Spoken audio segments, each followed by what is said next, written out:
C'est ici, à la Maison du Parc, qu'a commencé l'aventure des écoquartiers pour tout le parc naturel régional du Gâtinais français.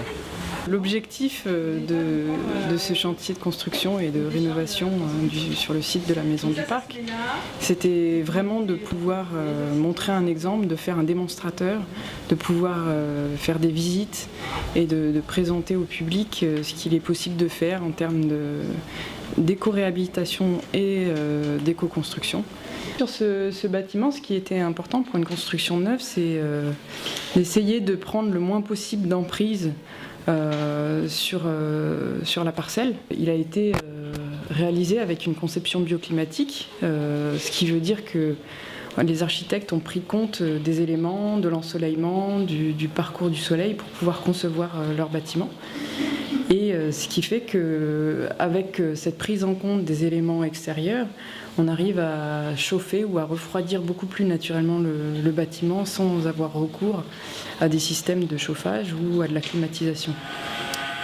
Ce qui était important pour ce site, autant pour la réhabilitation des 2 hangars que pour la construction neuve, c'était d'avoir un respect patrimonial, mais aussi d'utiliser des matériaux performants qui puissent être écologiques. On est dans un territoire rural, mais on a quand même l'attractivité de Paris et avoir du coût de l'immobilier qui est assez élevé.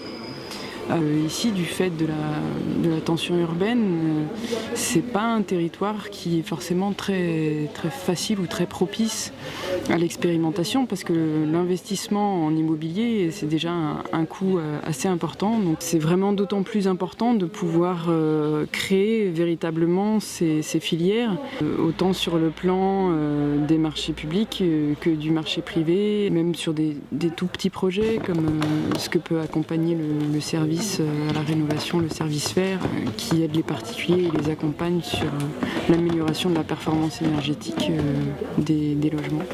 On a des outils de communication et de sensibilisation sur les matériaux biosourcés, donc comme cette matériothèque qui présente tous les matériaux de construction ou d'isolation écologique. Donc la paille, le chanvre, la ouate de cellulose, la laine de bois, la laine de mouton.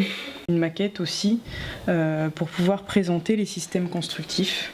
C'était important de pouvoir former des artisans, surtout pour les constructions un peu plus alternatives comme le chanvre, où là il y a vraiment une maîtrise et un savoir-faire. Le parc accompagne et a réalisé de nombreuses formations à destination des artisans et des architectes pour pouvoir former sur la mise en œuvre et réaliser des beaux chantiers. On a intégré les grandes demandes, qui sont les demandes de logement aujourd'hui, des choses qu'on réussit à trouver dans du patrimoine qui existe, dans des petites maisons, dans des anciennes fermes, dans des granges qu'on transforme et pour lequel on offre quelque chose qui a un supplément d'âme.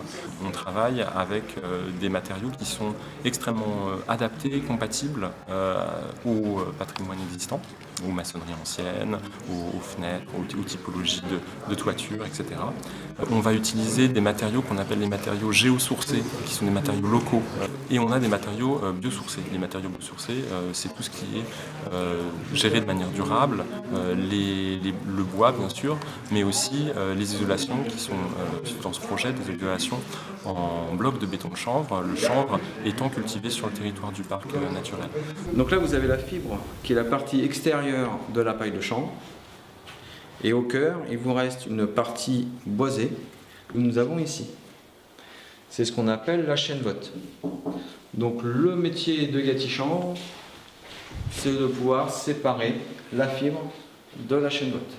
Avec cette chaîne-vote, on peut faire différents matériaux, du paillis, de la litière, mais aussi et surtout un granulat chanvre qu'on mélange avec un liant, qui est le plus souvent de la chaux, pour faire ce qu'on appelle des enduits, des bétons de chanvre et également des parpaings ou blocs de chanvre préfabriqués.